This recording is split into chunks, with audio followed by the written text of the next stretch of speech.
Well, ladies and gentlemen, welcome back to the Go-To Food Pod, brought to you by Blink, which is the UK company revolutionising the POS game. And today we're delighted to be joined by one of the UK's most exciting chefs, a magician behind the stoves, if you will, Benny, and with a namesake to match, the wonderful Merlin Labron-Johnson. Merlin first made waves as one of the younger chefs in the country to earn a Michelin star, and he's since gone on to open such beloved restaurants as Portland, Clipstone, the Old Pharmacy, and now where we find ourselves today, at the Michelin-starred Osip, which this year was named Restaurant of the Year by the Good Food Guide. I mean, what a fucking incredible award that is. A great accolade. Good Food Guide, a great name to have behind the star. But we'll start off by asking, what do we have? And we asked this to Chef John Williams at the Ritz. Where's that second star? I mean, come on. This place deserves two. Yeah, well, have you eaten here? You ate at Osip? V1. Yeah, nice. But apparently it's got better and better. That's what I've read. It has improved. I think it's always improving, yeah. But I don't know the answer to that question. Come on. Surely come on. Does it matter? As into you, is it something that ever crossed your mind? I think what we're trying to do here is always evolve and kind of grow and aim.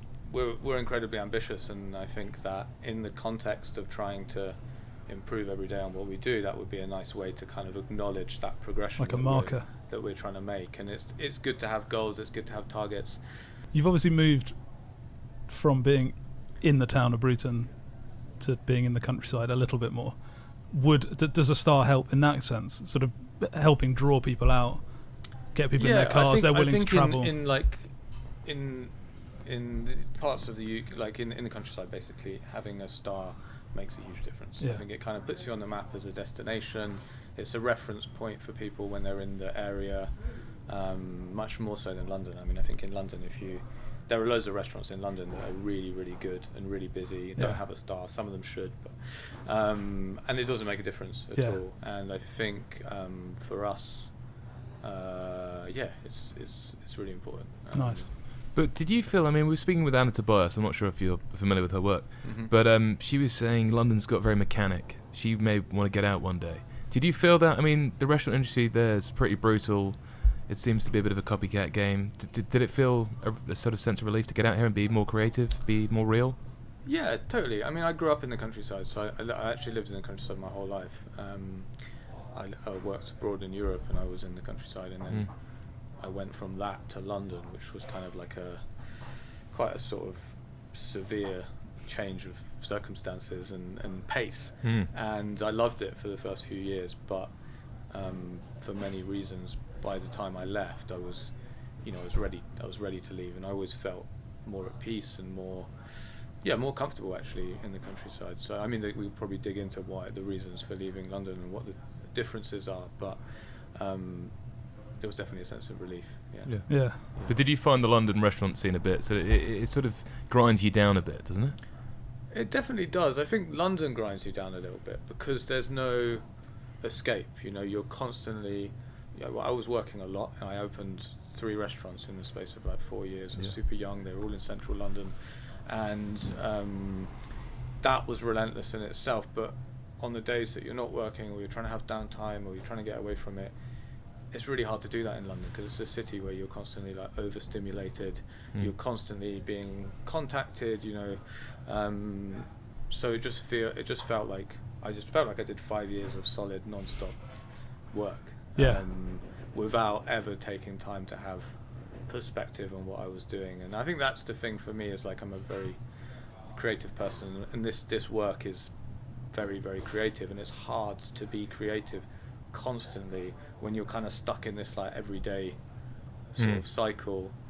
And actually what I found is when I used to leave London to go back to the countryside to see my family or go abroad, it was only then that I was able to kind of think more creatively and just have perspective on what I was doing and things I could do differently. But so that was kind of a turning point for me, was that realization that I needed space, like mental space and physical space, in order to like continue. Osip V1, I mean, I suppose technically you were Osip V1, it was your first name for a couple of months before they changed it. But Osip V1, the restaurant, I was lucky enough to go there for my 30th birthday a number of years ago. You were waiting the tables that night. I mean, we speak to some chefs and they say it's really important to eat at your own restaurant, but also is it incredibly important to sort of also be part of the front of house? I mean, the guy who owns Maison Francois and Café Francois does it the whole time. Yeah, I think so. I think having a presence in the restaurant, whether that's in the kitchen or on the floor, as the owner and the chef of the restaurant, is really important, especially in this area, because people expect to see the chef and they also want to like interact. And for me, I've done it a lot out of necessity, because like we've been short-staffed and stuff front of house. I wanted to learn every aspect of what takes place in the restaurant. So I learned the wine list, I learned how to pour wines, I can make coffee, I can serve breakfast, I can KP, I can pick people up from the train station. That was a lovely touch. Yeah. We weren't expecting that, were we? It was beautiful. And I can do the pass. And you'll see in this, when you have dinner at Osip, that we've really broken down those barriers, I guess, between the kitchen and the dining room, even more so in Osip 2.0. And it is totally fluid. The chefs are coming in and out of the kitchen. I am doing the pass, but I'm also working on the floor, sometimes in a managerial capacity, sometimes at the same time. And it's nice. It's like, I feel like this is my house. It's almost named after me. And I'm hosting people, and that means making sure the food's good, but also being there to greet people and make sure they have a nice time. Why did you make the move then? Because obviously you had a wonderful setup and you'd really put Bruton on the map. I mean, Matt's Kitchen would argue he did it, but obviously it was you guys. But why make the move out here? You're only about 5-6 minutes away from the original one in Bruton. We spoke with Will Beckett, who owns Hawksmoor, and he said they were terrified every Hawksmoor they opened that it was the Turkish grill they'd inherited, which was the sort of the magic to their steaks, and so they kept on sort of breaking a bit off and taking it to the next restaurant. Were you terrified that you built a great Michelin-star restaurant there, it may not work here? Or?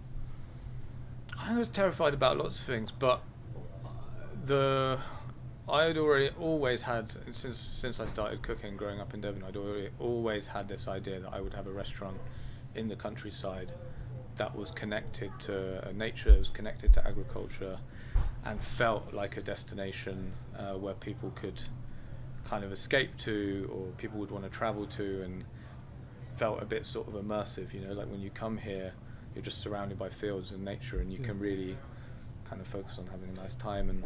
And so when I was looking to leave London, I was looking for a project like that was perhaps an old farm, an old building that I could renovate with land where I could grow vegetables. And it took I wasn't finding exactly what I was looking for. And at that time, I was introduced to somebody who was renovating this old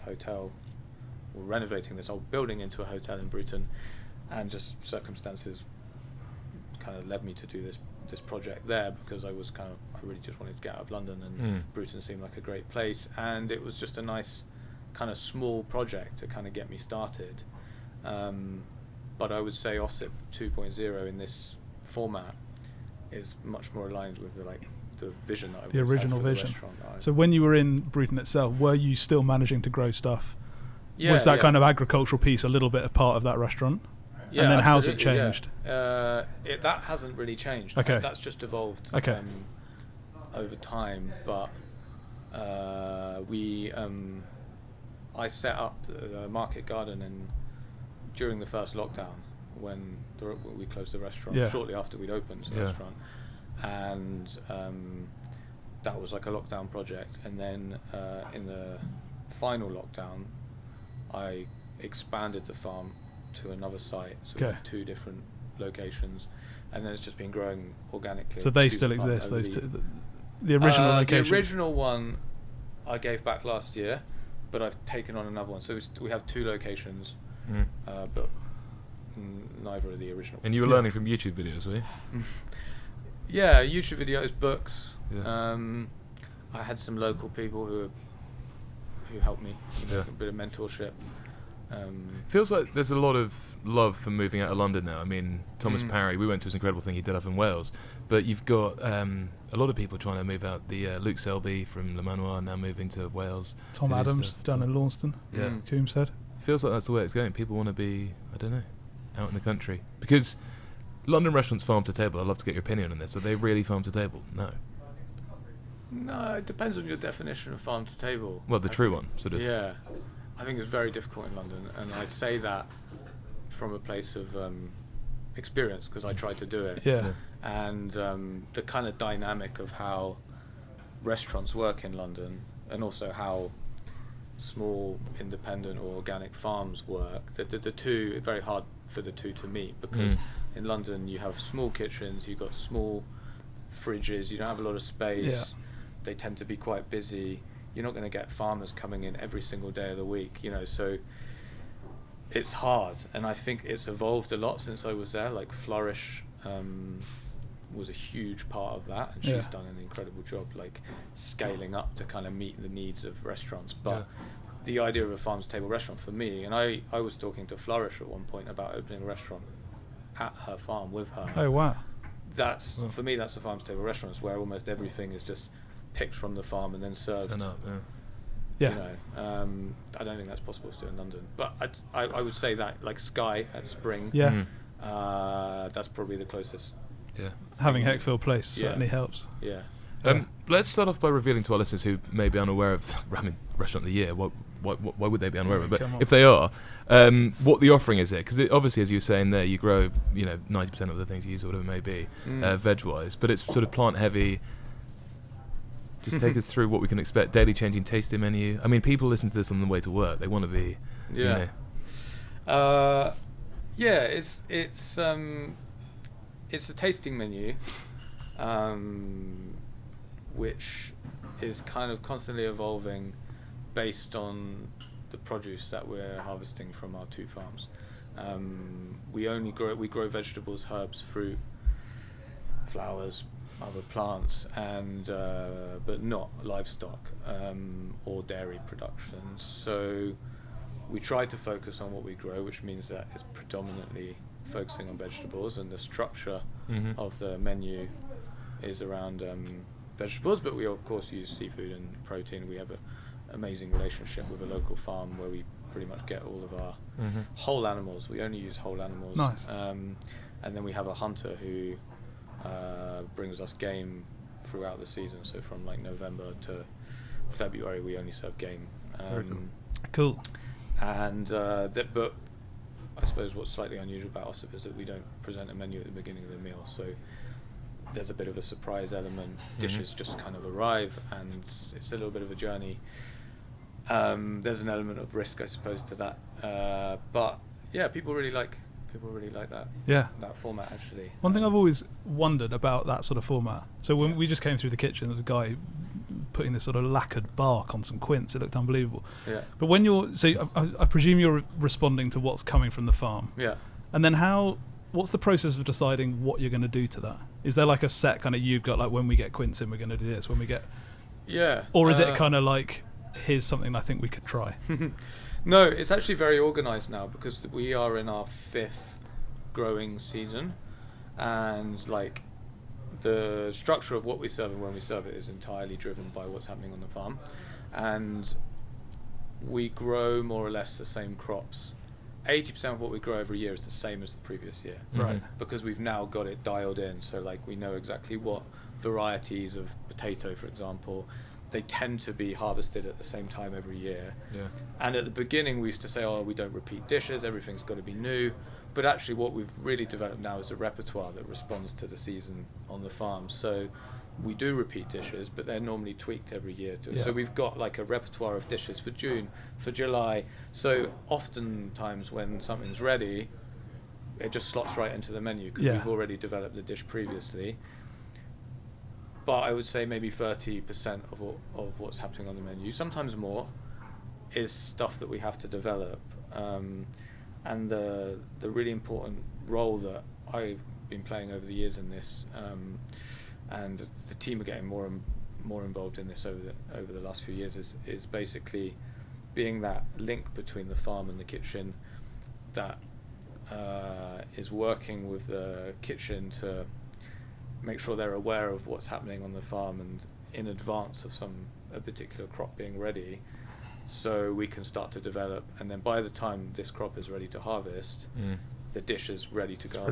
Because if you were to wait until said product was ready and then start developing, if it takes 3 weeks to develop a dish, it will be sort of past. You kind of almost missed your moment. You missed the moment. So it does have to be quite organised in terms of like thinking ahead. And like obviously having a farm, you can see that. You can look at something and be like, okay, that's going to be ready in 3 weeks. Was the tasting menu always the way you're going to go? No. No. No, we were a la carte when we opened. Okay. So the first 4 months, so we opened in 2019, like late November, and then we closed in early March 2020 because of COVID. Yeah. And we did a la carte for lunch, and then in the evening we did a set menu, but it was like £45 or £40 or something for 4 or 5 courses. Incredible value. Inspired a little bit like places like Chez Panisse, and just like we didn't want to do this big kind of fine dining gastronomic offer in that space, because it felt like a bit more like a neighborhood restaurant. And when I set up the market garden during lockdown, obviously like a lot of people had a lot of time to think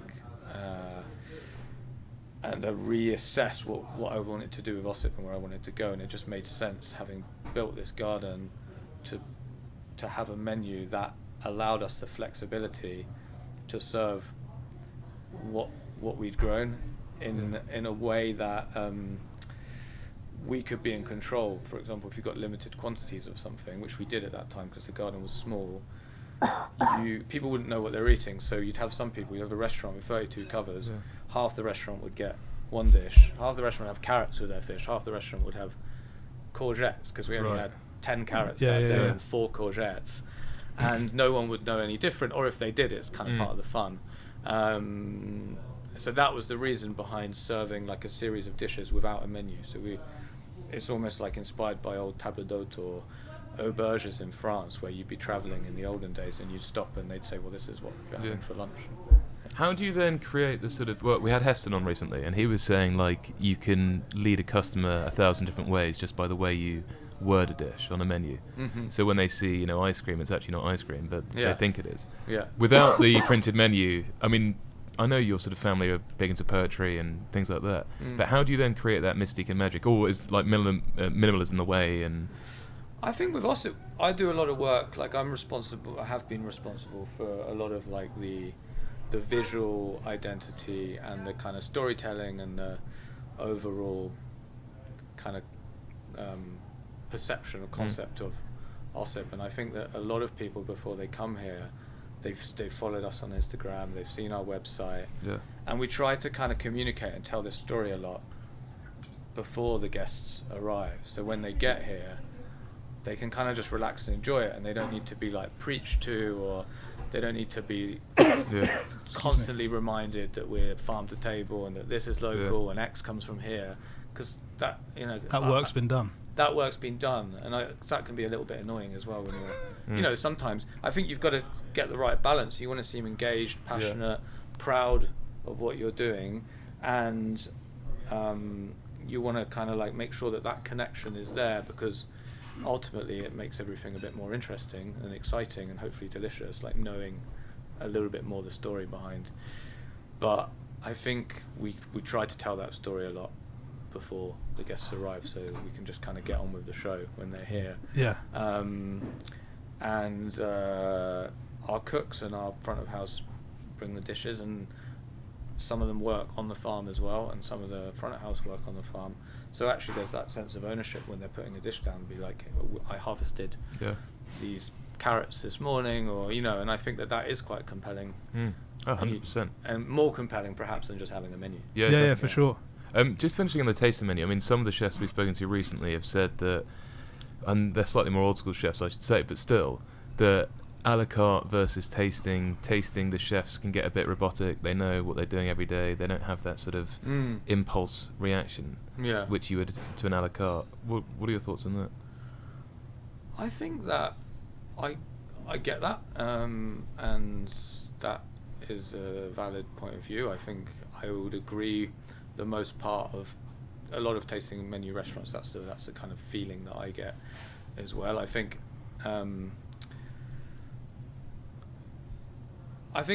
this format of not having a tasting menu that has written dishes allows us to be a lot more spontaneous and creative and responsive, I think, to things that are happening. And I feel like I'm probably frustrating for my team, but change things all the time at the kind of drop of a hat, just because I have an idea or I get bored, and I think our menu allows for that sort of like creativity as well. So I hope that people don't feel that way when they eat here. I feel like the overarching feeling that most people hopefully get when they eat here is a feeling of like, okay, this is quite creative. You know, this does feel alive. It feels fluid. It feels like there's something kind of moving and happening. How easy is it to find the chefs down here? Is that a challenge, or is there a real weight of people kind of wanting to come and work? I think there was a brief moment post-COVID where it was just hard to find any staff. A lot of the, as I'm sure you know, a lot of the people from Europe left during COVID and then couldn't come back because Brexit. And but I have my team have, for the most part, been with me for like 3, 4, 5. Wow. Some of them even 8, 9 years, even from London. We have a few new chefs who joined when we made the move, because we expanded our team, but the majority of my team have been minimum 2 years. Wow. And so we don't really have need. It's been a long time since I've recruited. Actually, the new people that started when we moved were actually promoted from kitchen porters to chefs. So I don't know. No. I don't know the others. I find it quite hard at the old pharmacy. We've currently got a good team. Yeah, it was, Feels like the world is changing a bit, and the laziness of putting on an abundance of caviar and lobster to try and get that sort of classical French fine dining tick is sort of wearing thin with a lot of people. It looks like you avoid that and just do a lot more creative things. I mean, what are your thoughts on people who just every single dish whack a fuckload of caviar or lobster on to try and look premium, but actually anyone could do that at home? I've got quite... yeah. Please. I mean, I don't really like caviar, so I've got a slightly...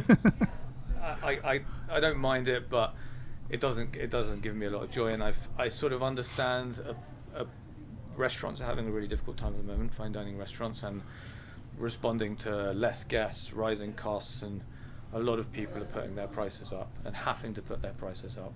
And one way to justify that is to add the perception of premium ingredients and stuff like that on the menu. And caviar is a really fucking easy way to do that, because you just open a tin. Yeah.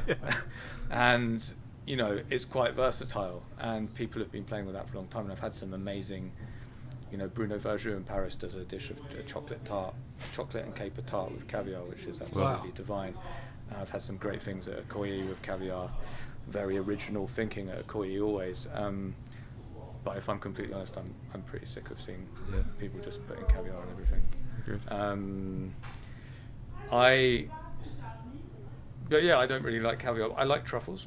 I like the flavour of truffles, and so we do use truffles when they're in season and when they're really good. So the truffles are in season now, but they're not at their peak. I will wait until that moment when they're absolutely perfect, and I'll do a really simple dish with truffles that allow them to... So do you have salesmen, you're sort of sending them back to London? They're driven the whole way down. They're opening their boots, and you're saying, come back in a month. The line of communication has got to be better than that. Yeah. He knows what... He knows when to come. He knows what I like. Yeah. And when I... Are they coming from Italy? They come from different parts of Europe. Yeah, right, so okay. Sometimes even places like Hungary but really? Italy, Spain as well. Yeah. Well, are there English truffles? Is that a... Yeah, so we have local truffles, and people do bring me local truffles, and I've used them before. They're autumn truffles. Right. And just because they're local doesn't mean that they're good, basically. And also truffles is something, it's not just a case of digging up a truffle. They need to be harvested at the right time, in the right condition, and then looked after. And so I haven't had any really amazing local truffles. But what is your philosophy when you're putting a menu together? I mean, we always find it fascinating to ask. You know, some people have sort of, especially in a tasting menu, let's say, have already sort of worked out what the pudding is, so then they know where to start. I mean, do you look for a balance? Yeah. So it's all about balance, actually. We are very conscious of the menu being like a cohesive experience where one moment kind of leads into the next, and they need to respond to each other in a way that makes sense. And so Yeah, as simple as like we're not scared of serving like a really rich, heavy dish in winter with lots of cream or butter, something really simple, but that has to be followed or preceded by something that's like super fresh. That actually, when you almost visualize the whole menu like a dish that has. Does that make sense? Yeah. So you've got balance across the whole thing. The whole thing like feels cohesive, and yeah. So there's definitely a lot of thought that goes into balance, and like a lot of menus kind of try to like build up to like a crescendo, whereas I feel like ideally when I've had amazing tasting menu meals in a restaurant, you know that feeling when you eat a dish after dish, and each dish you think, fucking hell, this is amazing, couldn't possibly get better than that. And then the next dish you're like, okay, and there's no dud basically. Yeah. But they all complement each other. I mean, that's how. It's a carousel of wows. Yeah. That's what we're aiming for, obviously. Well, you're doing very well. Just a couple of specifics on your menu, just for those listening, because they love to hear about food. Yeah. If they came in this evening to eat, like we are going to be, Mm-hmm. what could they expect? Or some of your favourite dishes you've done? Caviar, lobster. Yeah. No, we have lobster on the menu. Oh, really? We serve lobster. Oh, I've shamed you. For most of the year. Yeah. It's just like one product that we super consistent for most of the year, and we serve it just grilled, and we do a little tartare. We actually run two menus now. So we have Osip menu, which is something that's changing all the time, and then we have what we call our signature menu, which has a few dishes which we've just introduced for the autumn, which have a few dishes that people are often asking for when they come back, so that people have seen on Instagram or that have been written about. Mm-hmm. And in the past, like I said, that we wouldn't repeat dishes and things would only stay on the menu for a few weeks. But we realised that actually would be nice for people to come and just try the pithivier that we do during the game season, or the lobster dish that people have raved about for years. So tonight we always have a sort of tortilla or taco on the menu at the moment. One with beetroot, which comes back every year, which has dried venison heart on it. We do an autumn salad, which kind of just changes based on whatever vegetables and fruit, and also nuts as well that we're harvesting. Having an amazing year for nuts this year. Yeah.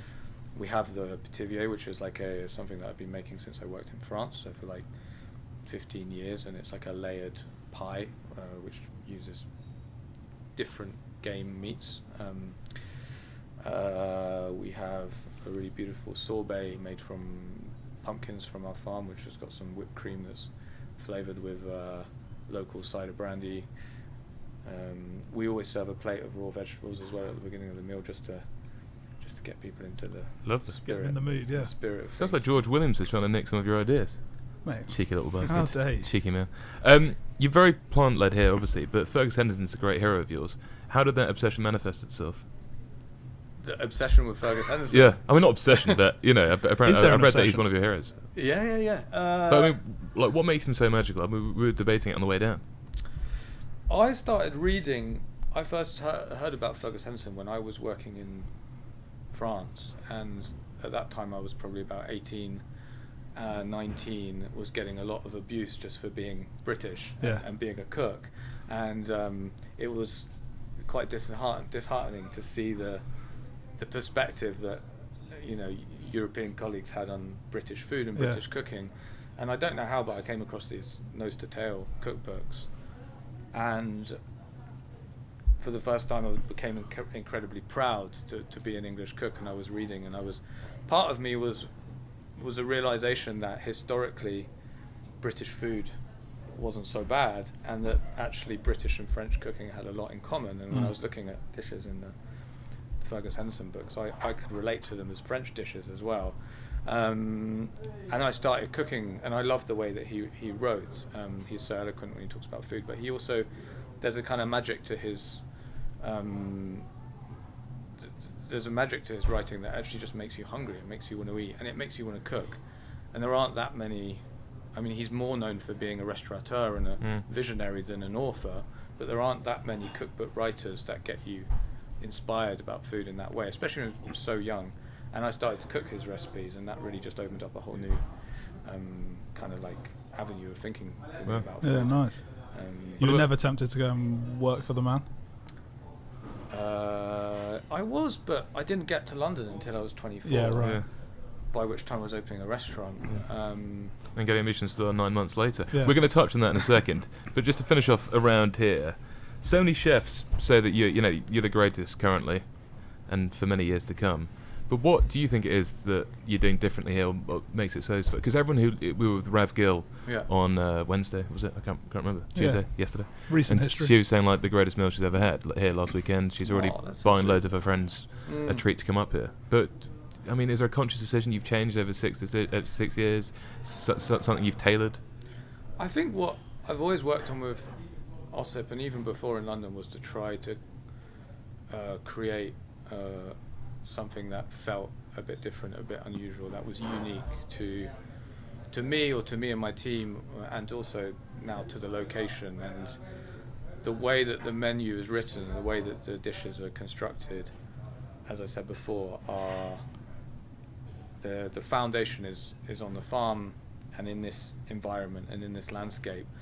And the reason the dishes look and taste and feel the way they are is because of that. And for example, the creativity, you almost have to be creative in such a different way when you're working with such a limited larder.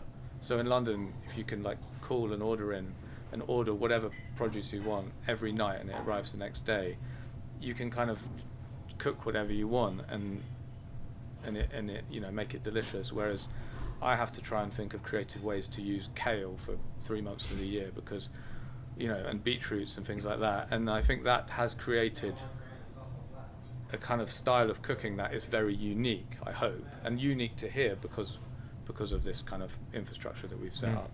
And perhaps that, I don't know if that answers your question. It does, but perfectly. It's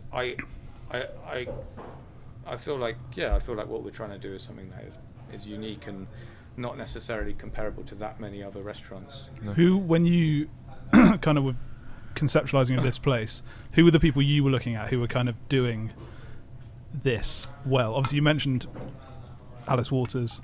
Yeah. There's Alain Passard, who kind of is a wonderful thing with vegetables. Big inspiration.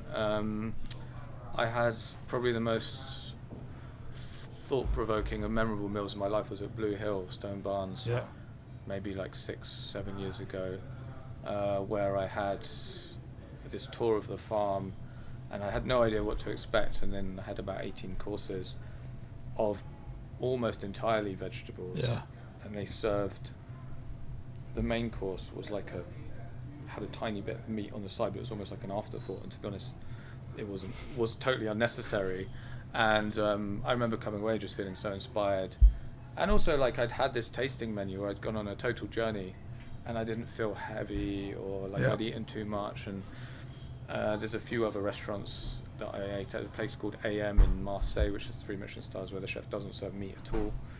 It's all seafood and vegetables. I had a few meals like that around 2018, 2019. Le Grenouillère also was one of my favourite restaurants. Very unique kind of concept, especially for France, focusing on local ingredients but through a really artistic and creative lens. We should say today's show is powered by our friends at Blink, the UK heroes flipping the POS world on its head. There are no contracts, no hidden fees, no per device nonsense, Merlin. Running a restaurant, well, you've got several, then you already know that most POS systems are slow, clunky and daylight robbery, but Blink isn't. It's the first POS so simple, your team can master it in minutes. Even Ben managed to get his head around it. For just £69 a month, you get unlimited devices, proper UK support 24/7 and zero headaches. That's better than half the price of the big guys and way less stress. And guess what? Use the code GOTOBLINK with a Q, please, and you get a free month on the house. Talk us through your early food memories, because you were a very naughty boy. I've got that in the script. And that misbehaviour somehow led you to end up working in the school kitchen, because you ended up at a school where you could lessons were optional, apparently. Mm-hmm. So how did you end up cooking school dinners at the age of 14, 15, whatever it was? I used to help the school cook prepare lunches. So I went to a school where there was only 70 students, and they had a really good cook who would prepare a 3-course lunch every day. It was all vegetarian. Wow. And it was delicious. She had a sort of classical training. She trained in France. And she would... I basically volunteered to help her with washing up and bits of prep in exchange for free school meals. Because so I went to a private school, and a friend of my father very kindly basically put me through school, because I'd been expelled from various other schools, and this was seemed like the only option for me, but my parents couldn't afford to send me there. So I was very privileged, and I was able to go to this school where but it was quite an alternative setup, and as you pointed out, one of the rather unusual approaches was that lessons would not be compulsory. Wow. And so I didn't go to any. Really? You just hung out with her? I was getting into lots of trouble, and then but I did want to have a nice lunch. So there was a trade-off whereby I would help her cook, and then I would get school lunches, because you had to pay for school lunches, and my parents couldn't even afford the school lunches. I was like the only person that came to school with a packed lunch. So I just wanted to eat the nice food. Beautiful. And little by little, she would give me more and more freedom to cook. And I think there was a point where I started maybe once or twice a week. I would be cooking school lunches for my co. Wow. My Can you recall the co-students. sort of things that you would have been producing? So it was always vegetarian. Yeah. There was always a pudding, so it would be like rice pudding or apple crumble or some sort of cake. Main courses would be things like dal and rice, but also like pasta bakes and lasagnas, stuff like that. Oh. And starters would be soup, or like onion soup, or just a salad, simple salad, stuff like that. And my teachers encouraged me to cook, because they were a bit worried about me at the time, and they saw that as like the first time I think they'd seen like a sort of passion or something, and they were like, do this, focus on that, that's good, and really encouraged that, and actually encouraged me to get a job in a local restaurant. And I'm still in touch with a lot of them now. Really? So is she still around? She's still around. Has she been in? She came to Portland. She hasn't been here yet. Really? We need to get her down here. Yeah. Come on. You then obviously went off to Ashburton Cookery School, did some local work experience, as you were just saying, before landing your first real job under Roos Scholarship winner, Michelin-starred chef Simon Halston at the Elephant. You hated it. I hated it. You hated it. Yeah. Why? I think I just wasn't ready. I'd come from such a coming from a school like that, which had virtually no discipline whatsoever, and being a bit of a tearaway. I really wanted to work at like the very top level in the industry, but I don't think I was ready for that. How old were you at this point? 16. Okay. Yeah. And was that quite a traditional regimented kitchen? It was old-fashioned. Yeah, right. It was old-fashioned, and moving away from my family at the age of 16 and living in a place and being so immersed in that, and also just not really enjoying it. Wasn't. Was it very hard work? Bit physical? Yeah, I think it was hard work. I think I found, there's a lot of pressure and a lot of stress, and it was. I don't want to go too much into it, but it's it's a very old-fashioned approach to kitchen management. Yeah, right. And but it was a great restaurant. So how long did you do? I mean, did you? I think I just did like the summer season. That's plenty. And then I thought maybe I don't want to cook anymore. But I loved restaurants. This is the thing with me. I was so obsessed with restaurants by that point that I couldn't conceive the idea of doing anything that wasn't working in restaurants. Yeah. So I explored the idea of doing going back to college, which would have been difficult because I didn't have qualifications. No. Yeah. And I actually did that. I went back to college to do a foundation course so that I could then study hospitality management at university. And during that time, I got a part-time job just to make money working in a restaurant again, cooking, enjoyed it, became obsessed with cooking again, and then I ended up working for Michael Caines. Yeah, in Exeter. In Exeter. What was he? I mean, he was a great guy. He was a big name, but he seemed to disappear from the face of the earth. No, he's still around. He's just about to open a restaurant. He's in still London. about, Come but, on. really? But you used to see Give his Cainesy name. his flowers. I don't know. You used to see his name a lot. Yeah. Opened a place in Canterbury. Remember that? He did another Abode. Another Abode. Yeah. He had restaurants in all the abodes, and now Yeah. he just has The Abode. this Oh. hotel called Limpstone Manor. Limpstone Oh, yeah. Manor. Near here. What was he like as a teacher, as a chef? He was like my idol when I first got into cooking. He was like for the Southwest, but also UK was like a absolute legend at that time, and I was completely obsessed with him and the idea of working for him. He was very old school too, but very inspiring and very professional. And his team really looked up to him, and he had a very unique style at that time, which he still has now. Actually, a lot of the dishes that we're serving then, he's still serving versions of them now. Can you recall any in your mind? Absolutely, no, I'll never forget. Really? Can we have one or two? Yeah, there was always a dish of fish. I was thinking about this the other day, actually, when I was in the Himalayas. There was a puree which he just called Thai puree, Right. which was basically a puree with, Thai sort of aromatics and kaffir lime and stuff like that, and then a lemongrass foam. That was a classic. He always did this beef with shallots and horseradish. He did a quail. I remember being on this was extraordinary. I was 17 years old as a chef de partie, running hot and cold starter section by myself in a 70 cover restaurant. And you were cooking and plating, and there was a dish that was quail, and it was cooked sous vide and then taken out of the bag and then roasted in a pan.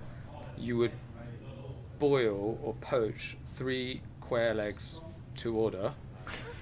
You had a tart. In the tart there was spinach, there were lardons, there was onions, little baby onions, there was a quail jus, and you basically, that was just one dish on an a la carte menu. Christ. Alongside a tasting menu, alongside what they called a table d'hôte menu. Yeah. Wow. It was crazy cooking, and I went down every night. So is that in the Abode in Exeter? That was in the Abode in Exeter. Wow. That was but I remember. I found it really, really difficult, and I eventually left. I wasn't ready for that sort of job either. But I remember almost every dish, and I remember the recipes, and it was really like foundational stuff. There was a recipe for everything, like salad dressing, and you had these huge Bibles, and you would follow every recipe to the gram, and it was real cooking. Yeah. Wow. And So did you enjoy that?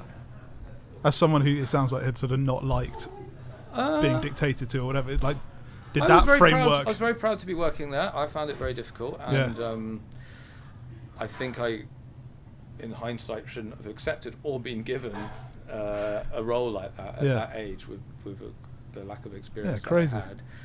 But I went on to work in 2 Michelin star restaurants. The first few years I found very difficult working in those sorts of restaurants, and it was very old school, and especially working in France and Switzerland, which was even stricter and more disciplined than England. I had a hard time, but I was so in love with it. I could go a week and I'd work 100 hours and I'd hardly have eaten, and I could barely speak at the end of it. But I still came back the next week, and I wanted to, and I kept pushing myself. Yeah. Which is, looking back at it. I was going to ask that, because you obviously end up in Switzerland in a 2-star place a couple of months, whatever it may be later. Yeah. We asked, Neil bought it recently, what are the differences between English kitchens and the Swiss or the French? I mean, you alluded to them being stricter, but in what sense? And how hard was that to adapt to like a different kitchen? Yeah, I don't know. I feel like it was every place I worked in France and Switzerland was different. I think what was interesting about working in those restaurants is that they had sort of one way of doing things. I mean, the atmosphere was different, but the recipes and the techniques were quite similar. And that sort of French approach to be like, this is the way we've been doing it for however many years. Why would we change it? It's clearly the best. And that sort of respect for tradition and recipes, and the culture in the kitchen was very much like the chef was this kind of god, and everyone else was just the kind of workers as part of this like system. A sort of means to. Not means to an end, but do you know? Yeah, 100%. Like it was very disciplined. There wasn't talking in the kitchen at all. I would say that most of the places I worked at, the head chef wouldn't even know the names of the commis chefs. Really, you were just like a sort of rank and file. Yeah.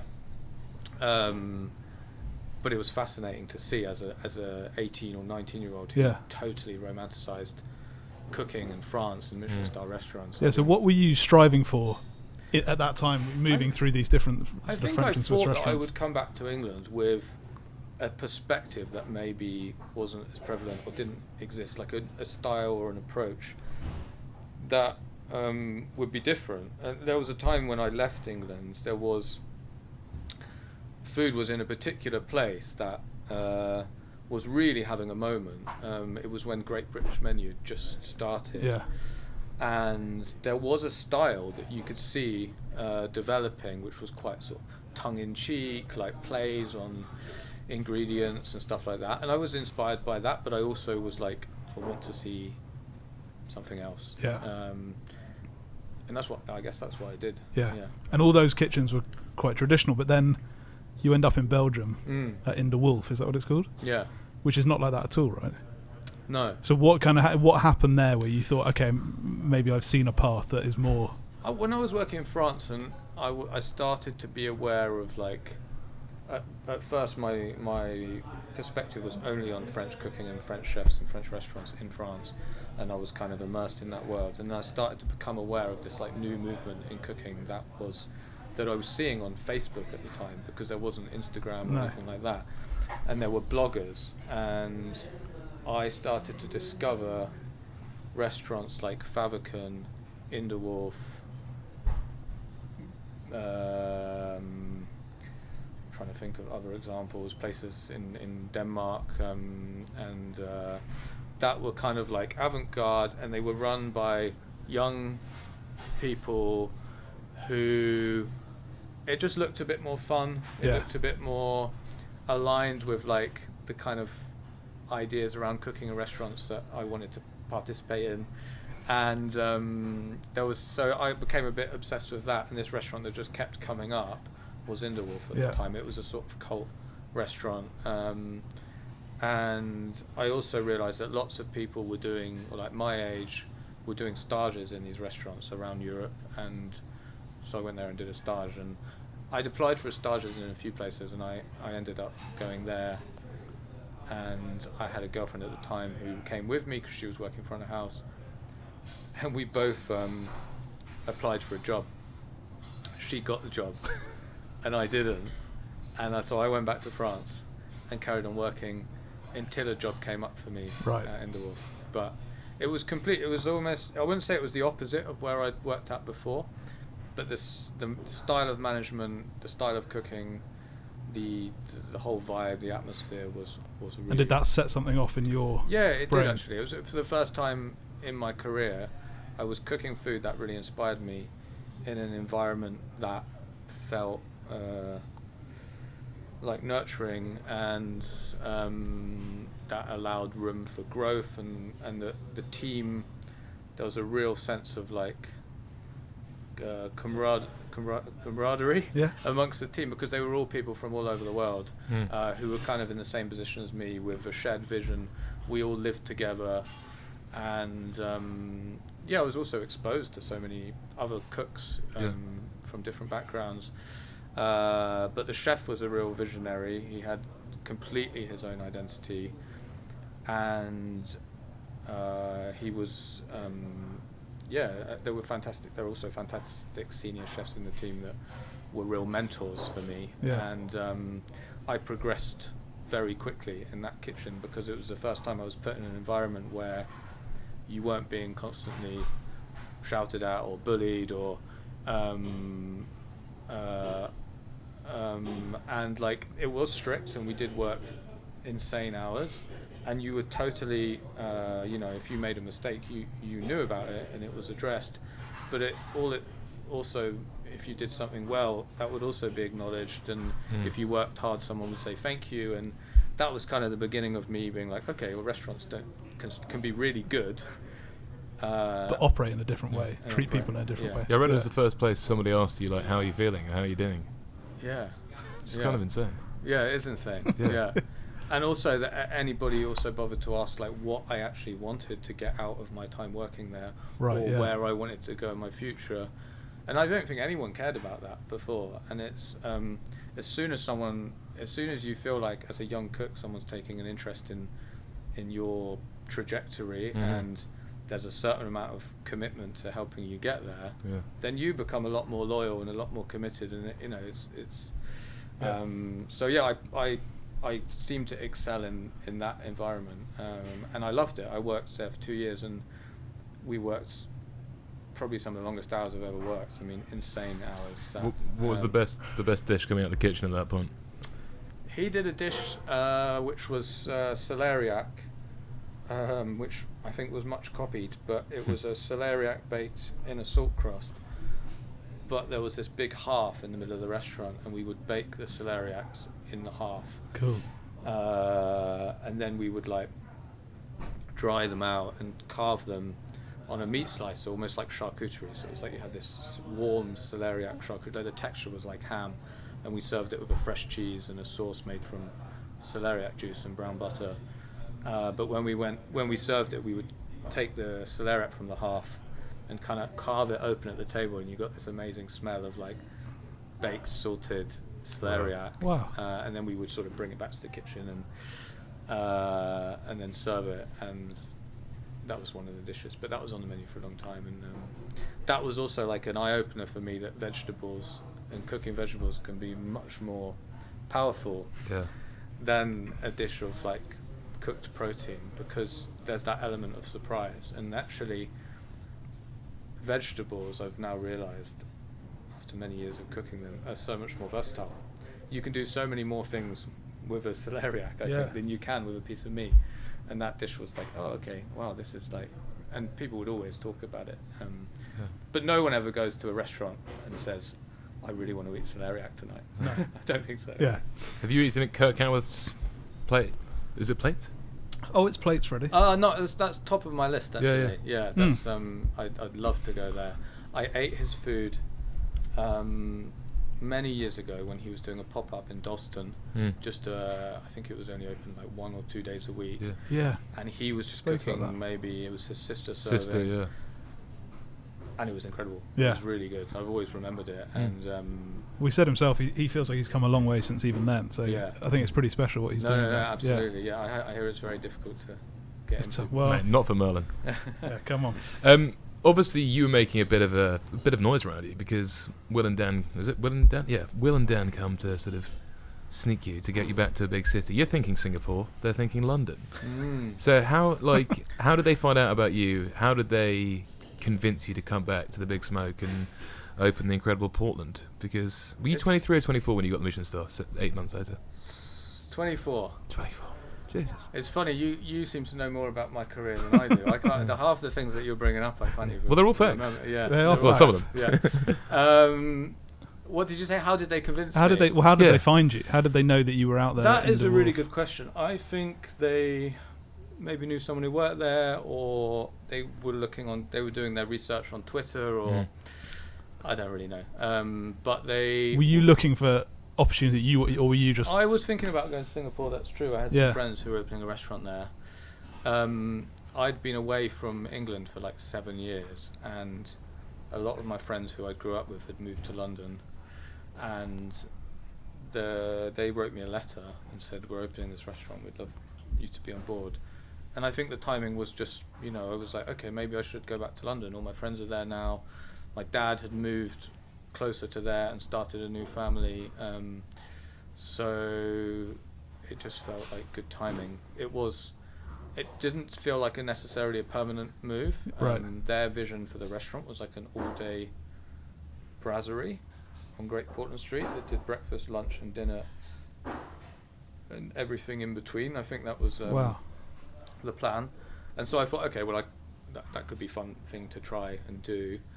And I was only in my 20s, so I probably had, in fact, not probably, I had no idea at that age where or what I wanted to do, or like any particular goals or targets. I was just kind of... So it was Portland the first one? Portland, yeah. So what happened then with the menu? Because obviously you're coming in as a 24-year-old, but first time we were speaking to Richard Corrigan, as soon as you're head chef, as soon as you're the big boss, things are a lot more difficult. No one preps you for that. Yeah. How tough was it creating, a breakfast, a lunch, a dinner menu? Taking control of the kitchen properly? Yeah, it was difficult because I had no reference point for cooking in London. I'd never written my own menu before. I had a lot of ideas, and I had no idea what the clientele would be like or what people would want or what the scene was like. I just kind of went in and tried to cook food that resonated with me. Some things didn't make the cut at the beginning. Breakfast we sacked off after about a week because we were open 6 days a week, and it was extraordinarily busy from the beginning. Yeah. And I think it was really well received, and extraordinarily well received. And it evolved quite quickly. We found a groove. I really struggled with finding any staff at the beginning, and just trying to keep up with how busy it was. But I think I had a lot of energy at that time. What did that feel like? 'Cause it really did. It kind of caused quite a splash, and it was an immediate hit. It was like a blur. Yeah. It was a total blur because I was so involved in the day-to-day of running the kitchen and trying to solve. Did it feel like, okay, this is unbelievable, this is going well? Or I couldn't quite believe it, but I was sort of, when you're in it, again, it's like that, what I was saying earlier about perspective, you just keep going, and it was, I don't think I even really noticed at the time, but also I had nothing to compare it to. So, no. But it definitely took me by surprise. Yeah. We got our first review. I think the critic came in on the second night of soft opening, did a walk-in, and they didn't want to turn the person away because of who they were. Faye Mashler. Sounds like Mashler. She's an early walk-in. She is. And it wasn't a great review, actually. Oh, really? Yeah. What happens when you review in the soft launch? I haven't had a bad review since. Yeah, nice. Which I'm very pleased about. But the interesting thing is, it wasn't the review, although it was a 3-star review, and the review talked about the pithivier as being a masterpiece, and basically said everything else was a bit crap, and that it was too loud and too noisy and too busy, and I think people just read pithivier masterpiece and didn't read the rest, and then booked to try the pithivier. So wow, and that's what London was like in those days. Like a little review that could change everything.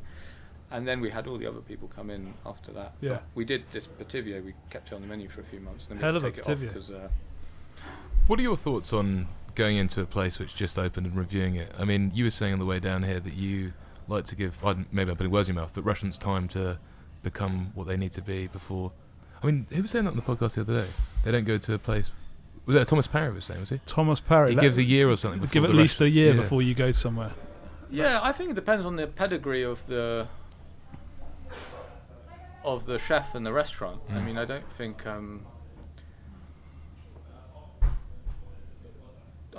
if everyone took a year to go to Mountain, I mean, True. It's also tough for the restaurant. You want to be the first one in, right? Yeah. Like, I think I don't know what I think. It's I feel like if you're charging full price and you've opened your doors, then you have to be prepared for somebody to come in and criticize it. Yeah.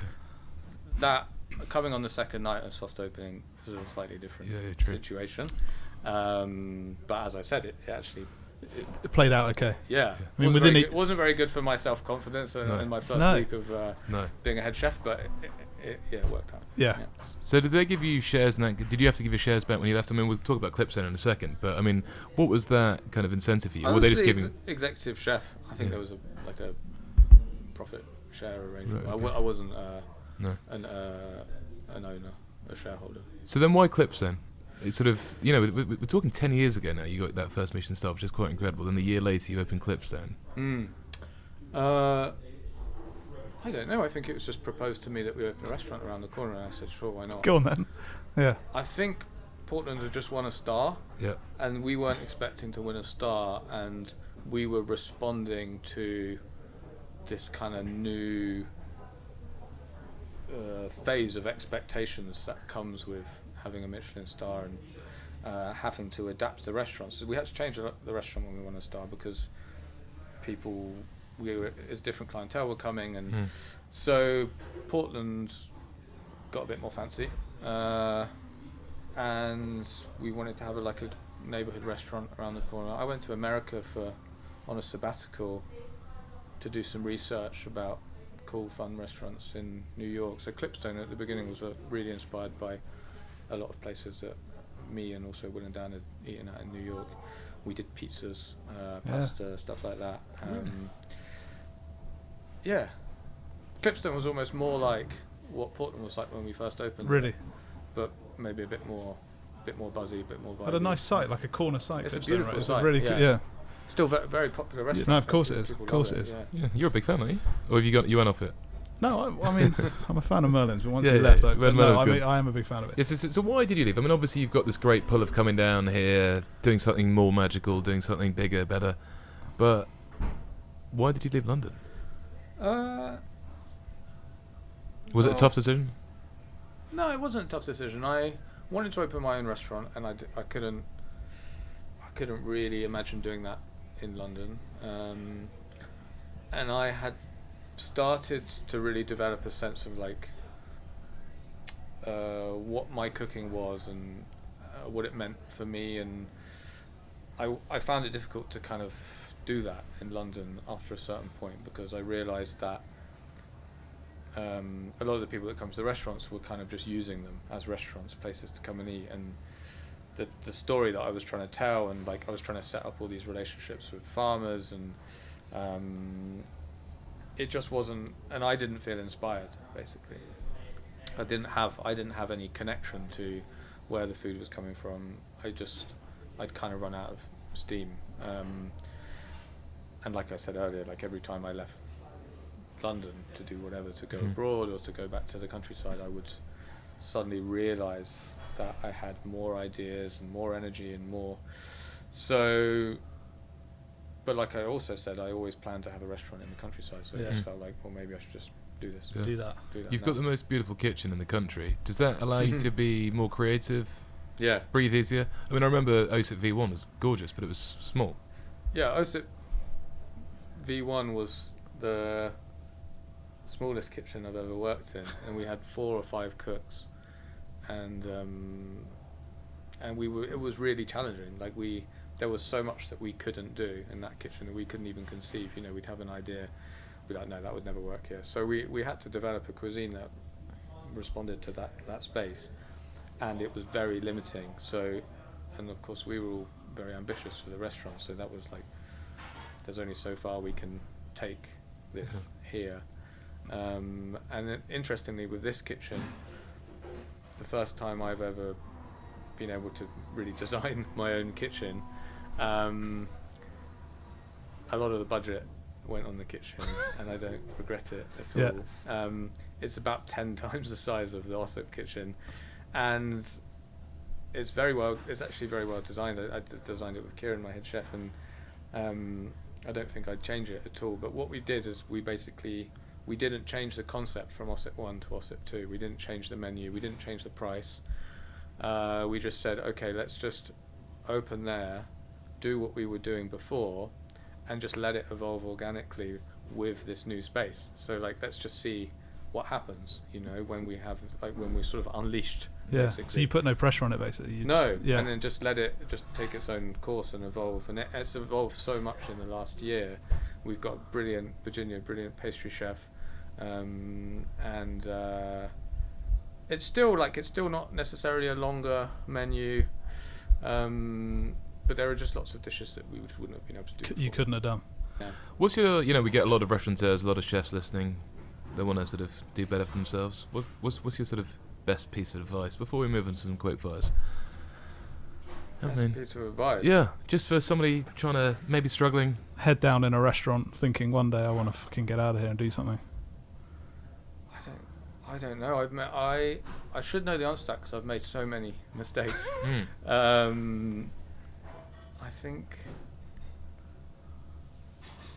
think what I've done a lot of in the last few years, and I don't know if this is good advice or not, is holding on, and staying true to the vision and what I believe in. And it's so tempting at the moment when we're really struggling at all restaurants and including us to sort of change what you do, and there's a certain amount of adapting that we learnt to do in COVID and being versatile as well. Right. New things that we've learned, but you sometimes just holding on to what you believe in, and I don't know. You just sometimes need to. I can't. I don't know. I feel like that's what we did through COVID. That's what we're doing now. I don't know if it's good advice or not, but that's kind of got me this far. Yeah. Not changing, especially when it feels like the kind of odds are Glorious. against you. Yeah. 100%. Let's go quick for affairs, occasionally. What's your favourite foodie scent? Your favourite foodie scent? I'll say it twice. Yeah. Favourite foodie scent? I quite like things cooking over fire. Yeah. Yeah, nice. Yeah. Anything in particular? No, nothing in particular. No? Just something just Veg, yeah. veg maybe. Yeah. Celeriac. Yeah. I'm thinking of those. Celeriac in a salt crust. Yeah. What's the worst food fad that's come and gone? You're delighted to see the back of? Or it might be still lingering. Probably Still is. lingering. Probably is. Putting caviar on. Yes. Yeah. Just everyone needs to relax on caviar. I would agree. Nightmare day, the worst day you've had ever. Oh, I remember a day when I opened Portland where it was just, I was in the first few weeks and like every single thing was going wrong. The KP walked out, the fire alarm was going off, and I was so delirious from lack of sleep that I kind of just lost it. I didn't know. I was sort of crying and laughing, and people were asking me if I was okay, and I just went into another dimension because it was just like I just couldn't believe, and I didn't have the kind of mental or emotional bandwidth to like respond to all the things that were going wrong. Wow. But I needed to because It was your job. yeah. Wow. I can't. Yeah. Beautiful. I know that feeling. It's not nice. I'm sure everyone who comes here is an absolute sweetheart, but have you ever had any rotters? Rude customers? We were very lucky. Yeah, that's so nice. Well, Yeah. pre here then. Pre here, we When want to you're get in one. London. No, actually, We always not ask about the really. rudest customer. There must be someone who sticks in your memory. Well, here definitely not. No, not here in London. No, I know. I'm trying to You think. wait until tonight, Merlin. Yeah. I'm trying to think in London. No, I don't know. Pass. Sorry. Really? Nice. Yeah. That is Never. nice. That's Yeah. beautiful. Well, you once admitted to spending half your salary on eating out in Yeah. restaurants. I don't do that anymore. No, you don't do that anymore. But we're going to get a little carousel of some of your favourites, hopefully. What is your go-to weeknight restaurant? Now, maybe do one for around here and one for if you're in London. Yeah, around here the Three Horseshoes. Okay. Very nice. Well, what's good to order there? They do a good pie. They follow that kind of St. John approach to menu writing, whereby the list of puddings is as long as the list of non-puddings, which I've got a great amount of admiration for. Yeah. Nice. And then London? London, I don't know. I always struggle with that one. Just a casual place. Yeah, I love Brawn. Yeah, nice. Brawn Yeah. gets a lot of love. Solid. It does Quite get right a lot of too. love, actually. Yeah. It's a solid, really solid neighbourhood restaurant. Unbelievable. And great vibe, great wines, great atmosphere, great people who run it. Yeah. Bit like Le Coq back in the day. Don't start, Freddie. Well, it was a good place. What's your favourite place for a celebratory supper? This is probably going to be controversial. It seems to be a controversial response on social media these days, whether it's on Top Drawer or this podcast. But there's something about the River Café There is. that feels celebratory. And you can say what you want about the cooking and the prices. Personally, I think the cooking's nice. It's expensive, but it's about the atmosphere. When you walk in there, I feel something that I don't feel when I go to restaurants anymore. That is just like you're out, you're going to have a good time. There's a little bit of magic in the air, and that's really special. And somehow that night you're going to be able to afford to spend that amount of money on food. That's what I feel when I go there. I know. Or someone else's. No, I mean, you've got to save up. Everyone's got to save up. What but about you are you, right, it's a special place. Your go-to pub? That's the Seymour Arms. Yeah. It's local to here. Go on. £1.80. I think it's gone up now. It might be £2 a pint of cider. Oh. The cider doesn't have a name. It's just called cider. You just ask for cider. It comes from a barrel that is room temperature, and still it gets you absolutely annihilated. Allegedly only 3.8%, which I don't believe at all. No. Yeah. And a great crisp selection, and interiors that haven't changed since the 50s. They don't have a bar. It's just like a nice little hatch. There's a hatch. It's a hatch, yeah. Through a hatch, and you can sit outside in the summer and watch combine harvesters doing their thing. And glorious. Yeah. Amazing place. For a period, you'll like this, Freddie, as a fan of Le Coq. Yeah. Which was run by a man called Max Halley and myself. Yeah. We were the only London restaurant to serve that cider for a... Is it Roger Wilkins cider? Yeah. Okay. It's unbelievable. Yeah, and Max got it on at Le Coq, and so for a period you could get it there. Well, not now you have to go to the Seymour... Seymour Arms? The Seymour Arms. Yeah. Which is worth a pilgrimage, I'd say. A hidden gem. Have you got any hidden gems? And again, we could go around here, we could go London, we could go both. Could go France. Could go France. I went to a restaurant the other day in Finsbury Park called Jai Krishna. Nice. Which was Southern Indian, vegetarian and also vegan. Yeah. They do a lot of amazing curries. They do really good dosas, loads of great vegetable dishes. I had about 8 or 9 dishes. Ooh. Including one of the best doses I've ever had, and I've just come back from India, and this one was just as good, if not better than most I had in India. The bill for 2 people was £33, cash only. Beautiful. And, where can you? I mean, you can't even go to a supermarket and buy dinner for 2 people for £33. That's unbelievable. And the staff were really charming. The restaurant was full. Wow. Jai Krishna. Jai Krishna. We'll have to go check that out. Consider me on my way. Yeah, that sounds amazing. What about your dream foodie weekend? Now, paint us a little picture here before we finish off. If you had 3-4 days to go away for a long weekend and eat at some of your favourite restaurants, where are you going? What are you eating? But do I want to relax, or is it just about eating? I'd like to see 50-50. I'd want you to don't relax too much. I mean, Paris. Yeah. I used to go to Paris a lot, and I was always very inspired. I went through a period of not loving it. I think I had a few bad trips there. You know, the weather wasn't nice. Maybe someone was rude to me. There was a few disappointing meals. And I've been back twice this year and had a really good time, and been to some really fantastic. Come on, then. People are huddled over their Google Maps. Yeah.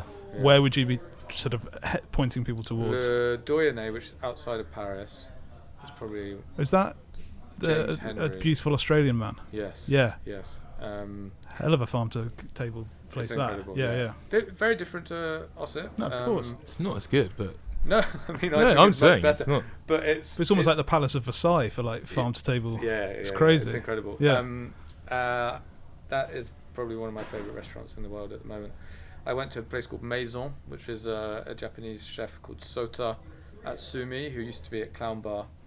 That was fabulous. I went to a place called Cadere that I really enjoyed. I went back to a place called Vert Volé that I haven't been to for years. Nice.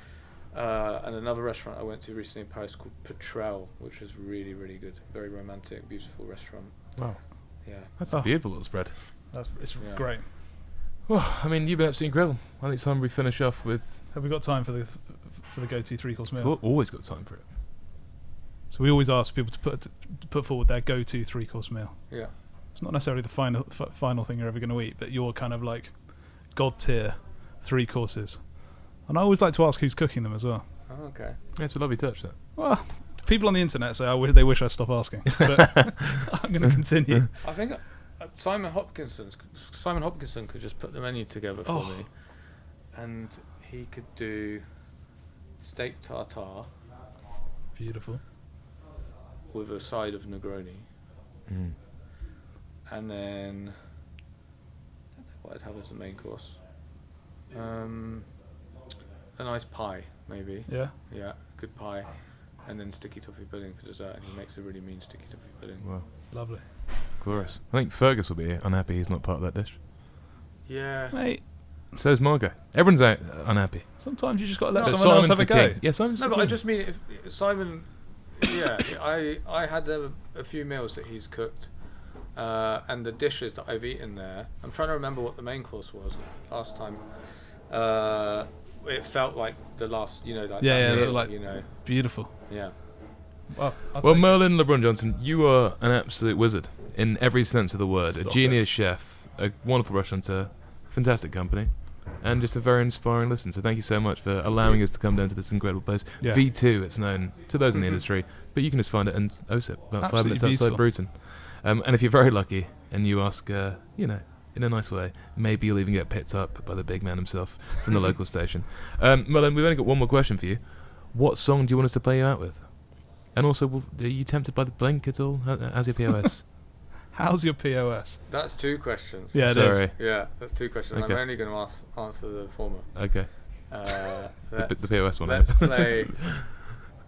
Let's play Harvest Moon by Neil Young. Oh, Harvest Moon. nice. Yeah. Perfect. Beautiful. We'll be sending Greg down here with Blink, whether you like it or not. Yeah, we're going to book a room for Greg. Fantastic. Thank you so much, man. That's Thank great. you so much. What an extraordinary place. Yeah.